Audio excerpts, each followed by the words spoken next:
My name is Helena. I'm 29 years old, and this is the story of how the person I trusted the most became my biggest disappointment. For years, I led a low-key life, an accountant in a renowned office, living in a small apartment in the city center. My apartment was modest but cozy, the walls in neutral tones, the bookshelf full of account books, novels, and some photo albums of past trips. My days were an almost perfect routine. Waking up early, picking up my coffee at the same place on the corner, working until late afternoon, and returning to my silent home. The work was stable, the friendships seemed solid, and above all, I was engaged to Marcello, the man who, I believed, would be my happily ever after. Marcello was charming, had an easy smile and a charismatic way that conquered everyone.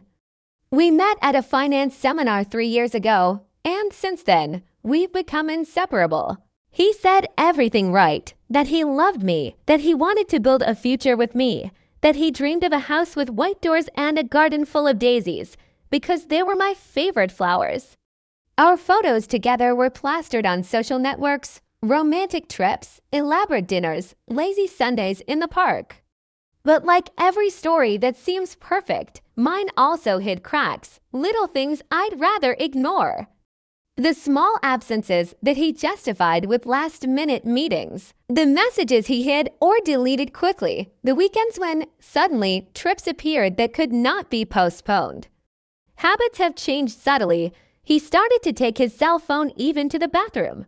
He changed passwords frequently, something that was previously an almost no practice among us. Calls have become more spaced out, the shortest conversations, and me. I clung to the idea that everything was fine, that it was just phases, normal pre-wedding tensions, till everything changed on an apparently ordinary night with a message that was not for me. It was a Wednesday. I had worked late and decided to stop by his apartment for a surprise visit, bringing wine and house keys as usual. His car was in the garage and the lights were on. I entered slowly with that smile of surprise ready. He was in the room, taking a shower. His cell phone forgotten on the living room table. The screen lit up, Laura. It was a short message, but enough to chill my spine. I can't wait to spend the night just for ourselves. My body froze. The wine almost slipped out of my hands. My breathing became heavy, and my heart pounded in my ears. Calm down, Helena, I thought.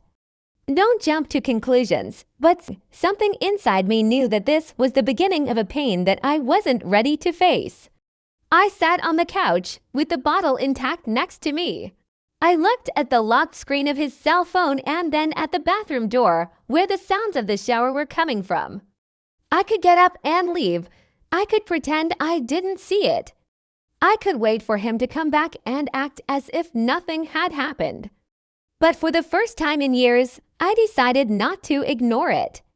I got up calmly, left the wine on the table, and left the apartment. I didn't make a scandal. I didn't scream. I haven't cried yet. I got in my car and took a deep breath. The city outside was still alive, indifferent to the war that was beginning to form inside me. I took my cell phone. I began to mentally write down everything that in the last few months seemed strange. The excuses, the mood swings, the rush to leave the house. The list was longer than I care to admit. I returned home that night feeling that something inside me had changed. The problem was not only Marcello, it was me. It was the way he had accepted crumbs, thinking it was a feast.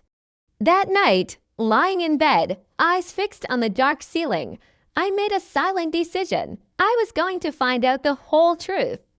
And when I knew, when I had all the pieces of the puzzle, Marcello would not even have the chance to deny it.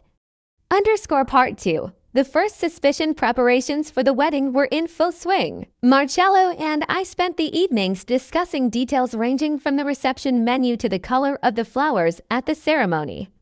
To those who saw it from the outside, we were the portrait of happiness and complicity.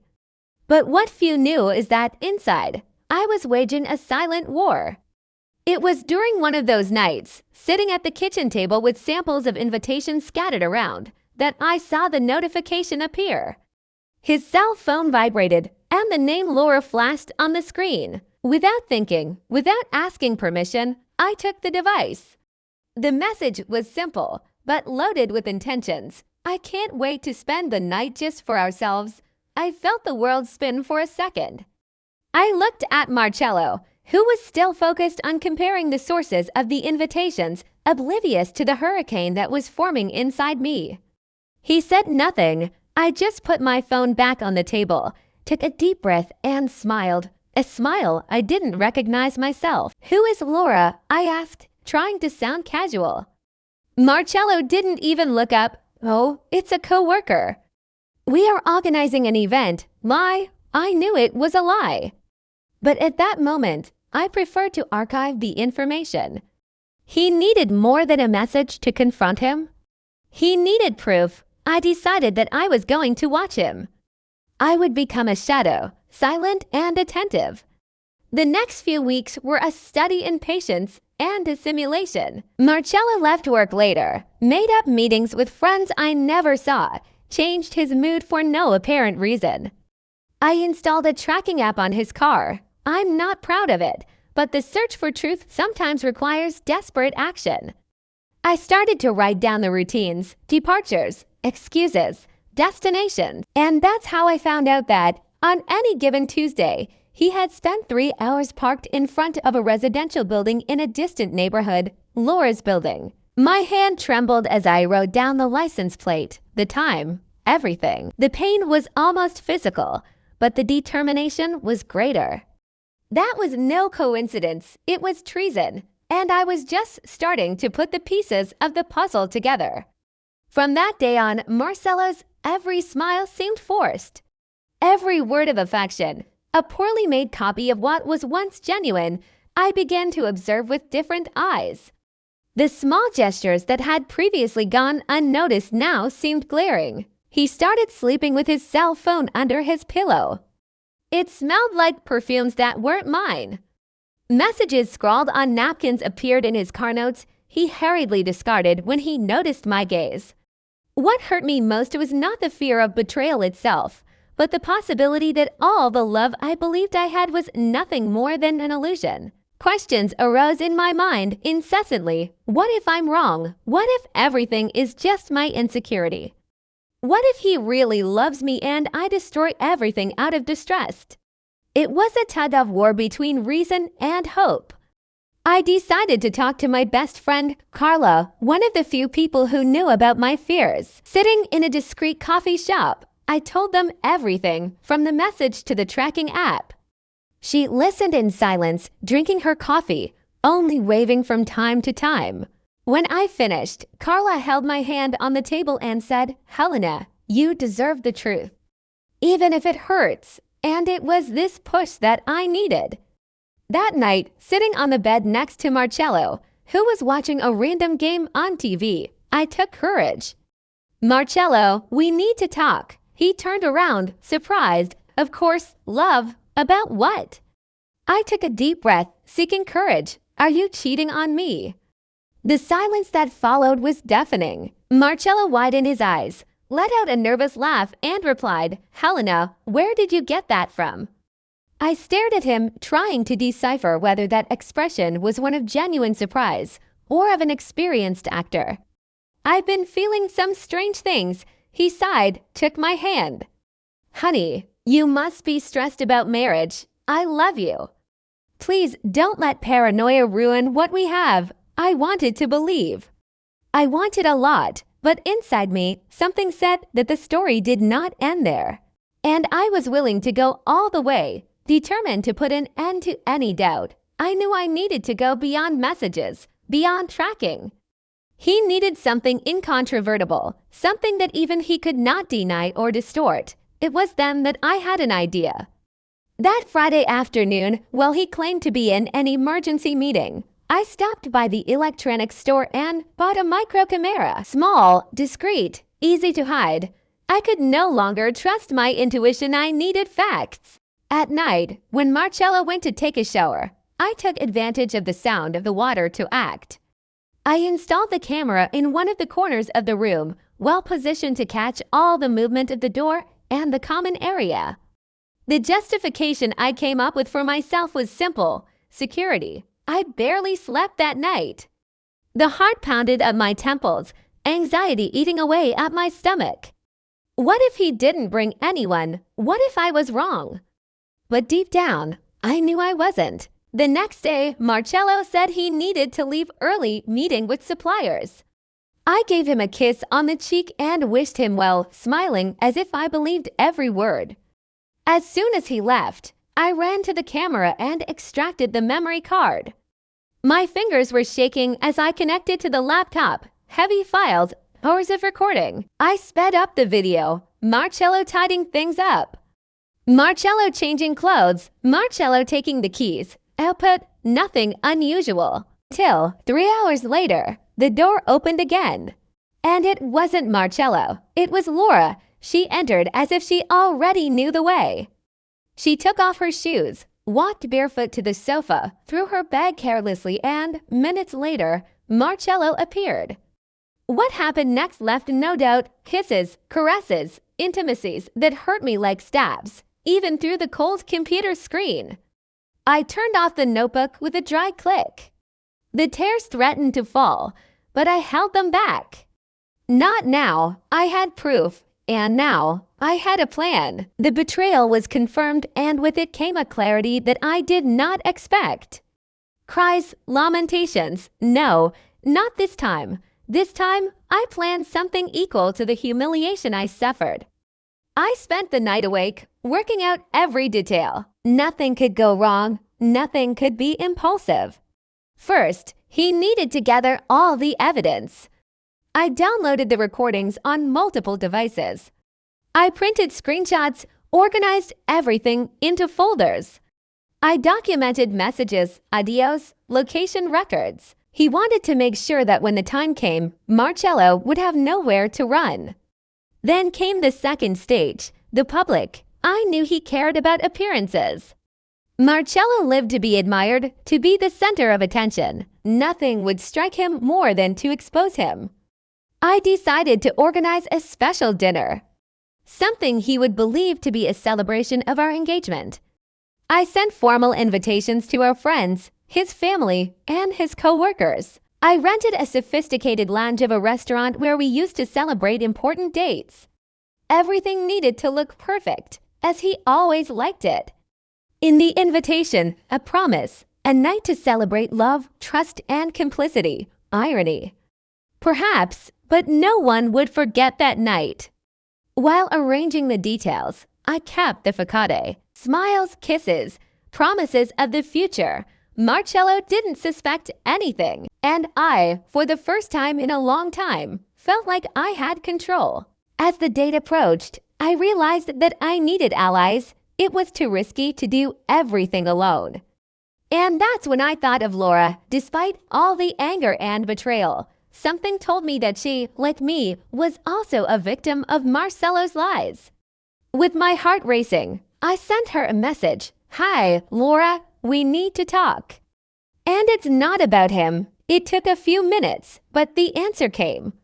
When and where, we booked at a discreet coffee shop, away from prying eyes.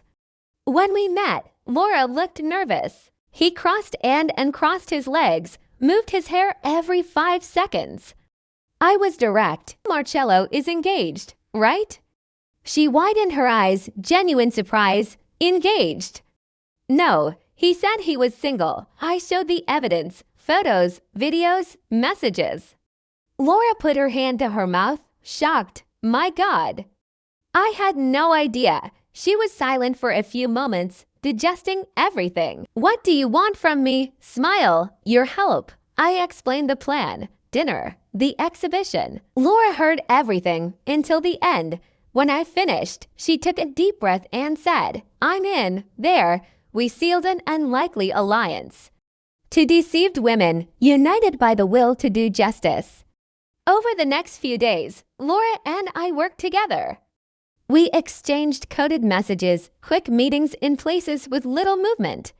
She provided me with valuable information, Marcello's habits, his lies, his routines. The more we discovered, the more the contempt grew. And so, with each piece fitted, the plan took shape. The night of the dinner promised to be unforgettable. For everyone, dinner week came faster than I expected. With Laura's help, I organized everything down to the smallest detail. We made carefully selected guest lists, friends, family, co-workers, all of whom Marcello valued for their opinion. We chose an elegant restaurant with a reserved room decorated with soft lights, impeccably arranged tables, and a giant LED panel in the background, which would normally display photos of the couple. But that night, the panel would have another purpose. To keep the disguise, I sent affectionate messages to Marcello during the week. I convinced him that the dinner was my way of thanking him for all the support he gave me in organizing the wedding. "You deserve to be celebrated," I wrote. He loved the idea. I couldn't wait. On the appointed night, Laura and I arrived early. We installed the sound equipment, tested the slideshow, which, at first glance, showed photos of us happy. But at the right time, everything would change. The hall was slowly filling. Laughter, conversations, warm greetings. Marcello arrived in a dark suit, confident smile, pulling the chair to me with the usual courtesy. He didn't even suspect it. Toast, we thank the guests. When everyone was already seated, I discreetly signaled to the waiter. The lights dimmed, the LED panel flashed. The first images were normal. Trips, parties, birthdays. Marcello smiled proudly. But then came the messages, the photos, the videos. The incontrovertible evidence of betrayal. Marcello's expression froze. The murmur took over the room. The guests looked at each other, shocked. Some whispered, others just stared at the screen, incredulous. Marcello tried to get up, but I stepped forward. I took the microphone. "Before you try to explain yourself, I want to thank you for showing me who you really are before I made the mistake of spending my whole life by your side." Laura, sitting in the front row, gave me a discreet smile. "I wish you find what you're looking for, Marcello." Far from me. I left the microphone on the table and left, with Laura by my side, under everyone's eyes. Marcello remained seated, paralyzed, while the panel still displayed his infidelity in a loop. That night, I didn't just expose betrayal. I regained my dignity. And that was the first night in a long time that I slept peacefully. The next day dawned differently. The sun seemed brighter, the air lighter. For the first time in months, I woke up without that weight on my chest. My cell phone, however, did not stop vibrating. Messages, missed calls, social media notifications. Marcello tried to call me several times. Desperate messages popped up on the screen. "Helena, please let me explain. You're exaggerating. We can solve this. I just blocked the number." On Instagram, his photos began to be invaded by mean comments. The video of the exhibition at the dinner had leaked and spread faster than I had imagined. The repercussion was devastating. Marcello, who always valued his impeccable image, was being ridiculed. Mutual friends sent me messages of support. Some said that they had always distrusted him, but they never had the courage to warn me. That morning, Laura came to my apartment. He had 2 cups of coffee and a slight smile. "How are you?" she asked. Smile, free. We spent hours talking, laughing, crying. It was strange how 2 strangers could have so much in common. Laura told me more about her history with Marcello, lies, empty promises, manipulations. I realized that, in a way, I wasn't the only one who was deceived. She was also a victim, and together we transformed the pain into something stronger, rebirth. I decided it was time to start over. I canceled the wedding. I warned all the suppliers. Interestingly, most were understanding and many returned part of the deposits. I sold my apartment and bought a new house in another neighborhood, away from the painful memories. I started attending courses that I always wanted to take, but that I had postponed due to lack of time. I changed my look. I cut my hair, renewed my wardrobe. She was a new Helena. Marcello tried to get closer again, sending flowers, letters, even mutual friends. But I was no longer the same. The self-love I found was stronger than any good memory he could resurrect. And Laura, she became a friend, a battle sister. The betrayal was the end of a story, yes. But it was also the beginning of the best part of my life. In the months that followed, I embraced loneliness in a different way. Before, I feared being alone. Now, she saw solitude as a space for reconstruction. I went back to school. I enrolled in an interior design course, something I always loved, but which I put aside for priorities that were not mine. The classes invigorated me. I met new people, made sincere friendships, without the ties of those who need to keep up appearances.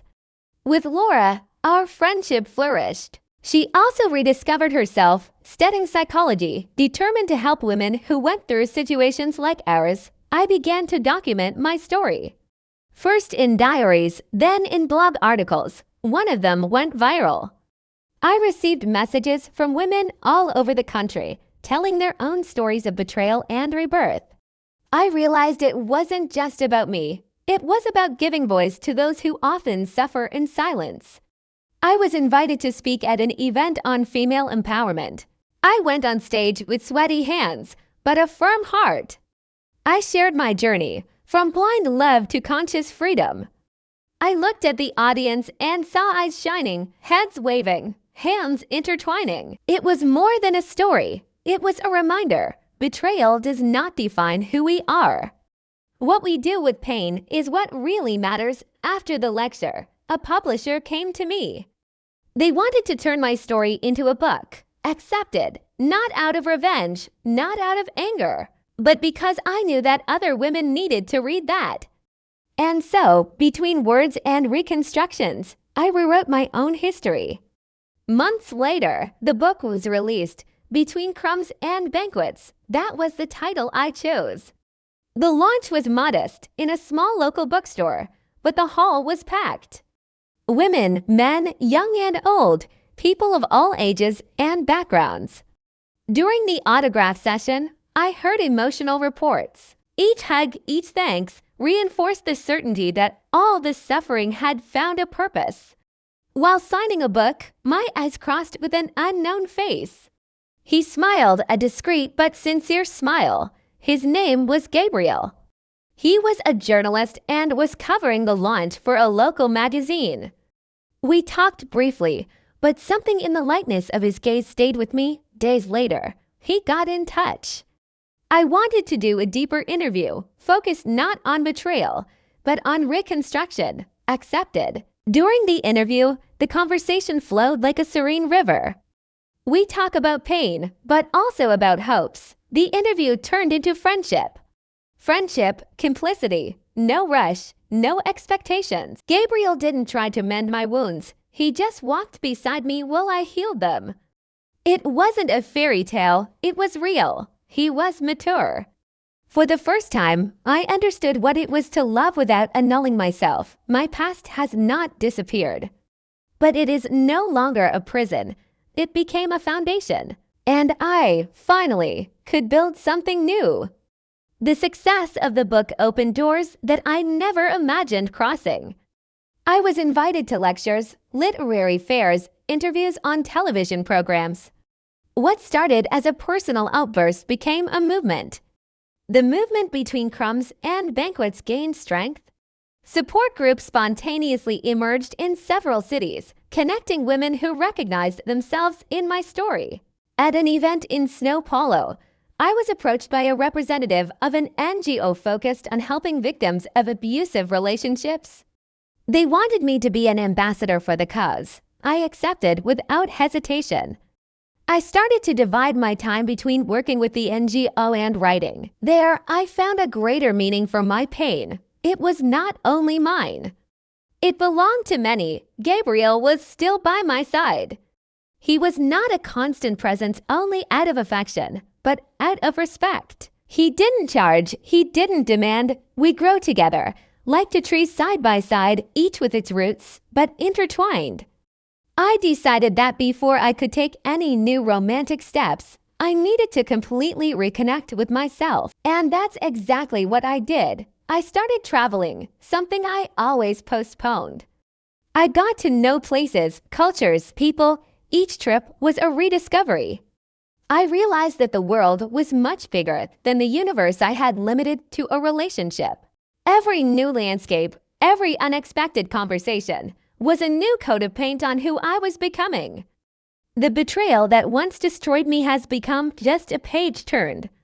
Now, the book of my life was written by me, and the next chapter promised to be the best of all. A few years later, on a calm spring morning, I released my second book. This time, it was not a story of pain, but of rebirth. I called it Strong Roots, inspired by the journey I lived and everything I built from it. The launch was in an outdoor garden, surrounded by those same women who walked with me from the beginning. Among them, Laura, now a trained psychologist, leading support groups. And Gabriel, always by my side, still my friend, now my companion. Not as a fairy tale, but as a real and strong partnership. While I was signing books, I saw faces that were moved, people who found, in my story, the courage to rewrite theirs. At the end of the event, I went up to the improvised stage and looked at that garden full of life. I took a deep breath and said, every scar we carry is a written page. Some with pain, others with hope. But the most important thing to remember is that we hold the pen. And the story, our story, can still be beautiful. Soft applause filled the air. I came down from the stage with my heart at peace. The betrayal that one day almost destroyed me was only the first act. The rest of the play I wrote myself, and finally, I was the protagonist of my own life. Years later, during a literary event that brought together authors and readers passionate about stories of overcoming, a type of event that I used to attend with a mixture of gratitude and nervousness, I saw Marcello.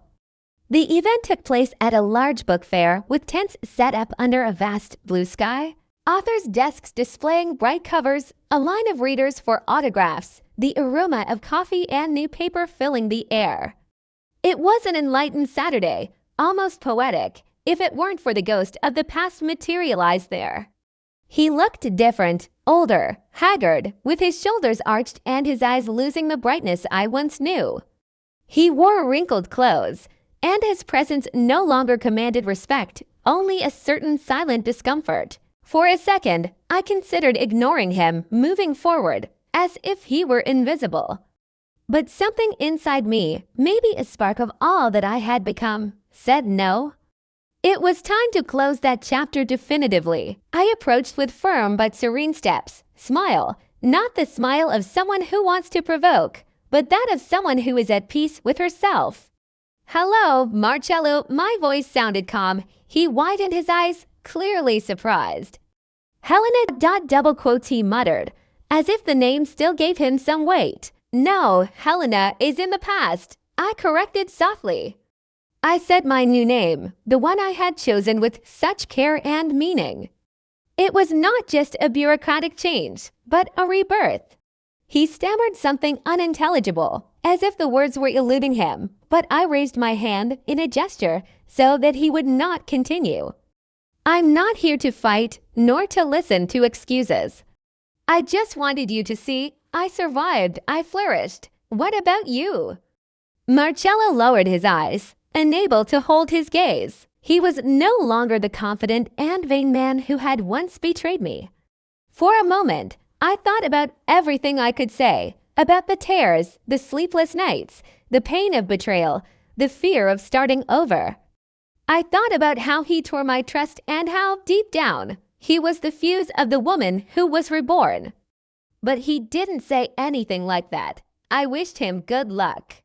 Not with irony, but with sincerity, because, finally, I understood that to desire the good was also to desire my own peace. I turned and left. With each step I took, I felt lighter. It was not just a farewell to Marcello. It was a goodbye to pain, to insecurity, to Helena who one day thought she would not survive. It was the perfect closing.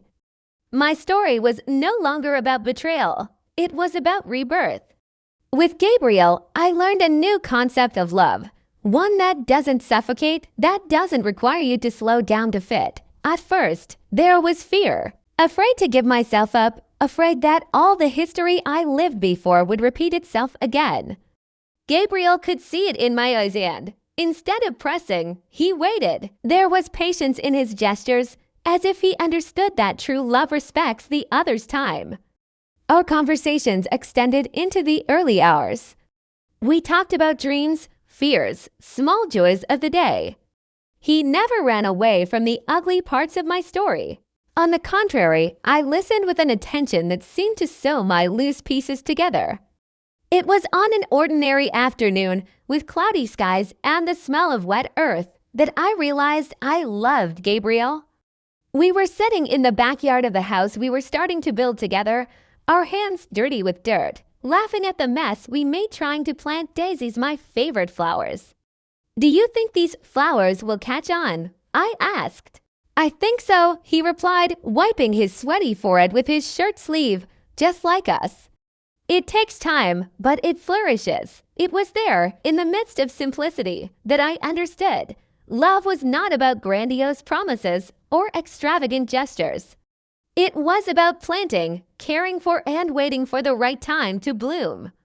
Over time, we decided to make official what was already real. We built a life together. We bought a small house in a quiet area, surrounded by old trees and quiet streets. In the backyard, the daisies finally bloomed, just like me. The house was filled with life. We received friends, promoted simple meetings, with a lot of conversation and laughter. It was not a fairy tale, it was better. It was real. It was safe. Gabriel didn't try to complete me, he respected me entirely.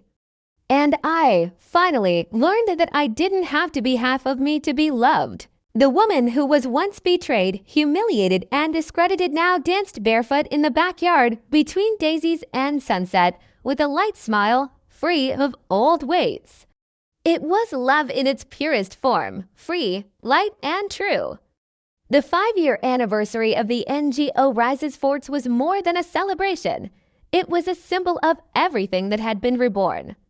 We organized a large national meeting in a square surrounded by centuries-old trees. The golden light of the evening spread like blessing over the hundreds of women and men who came from different parts of the country. There was a mixture of celebration and reverence in the air. On the stage, set up in a simple and elegant way, the stories echoed, reports of new beginnings, of discreet overcomings and silent triumphs. Each testimony was like one more flower in the garden we planted years ago. As I watched that crowd, I saw faces I knew and many I had never seen before, but with whom I shared an invisible bond. Laura, now a recognized psychologist, took the stage for an emotional lecture.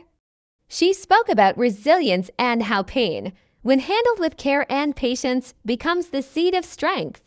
When it was my turn to speak, Gabriel accompanied me to the edge of the stage. Before I went upstairs, he handed me a bouquet of fresh daisies gathered from our garden that morning. He leaned over and whispered, "You built a garden where there were only ruins." She smiles, moved. I went on stage, feeling the weight and lightness of all the years that brought me there. I took the microphone and, in front of that sea of hopeful looks, I took a deep breath before starting. Never allow pain to define who you are. Every fall is a seed, each scar a story of resistance. And each story, a living proof that we are bigger than any storm. Applause echoed, mixed with tears and smiles. I came down from the stage hand in hand with Gabriel, feeling that I was closing not just a stage, but an entire cycle of life. As the sun set, tinting the sky with orange and violet tones, I looked around and knew the end I once feared was, in fact, the beginning of everything. And now, hand in hand with the love I chose and the achievements I planted, I was exactly where I was supposed to be, free, strong, and fully alive. End.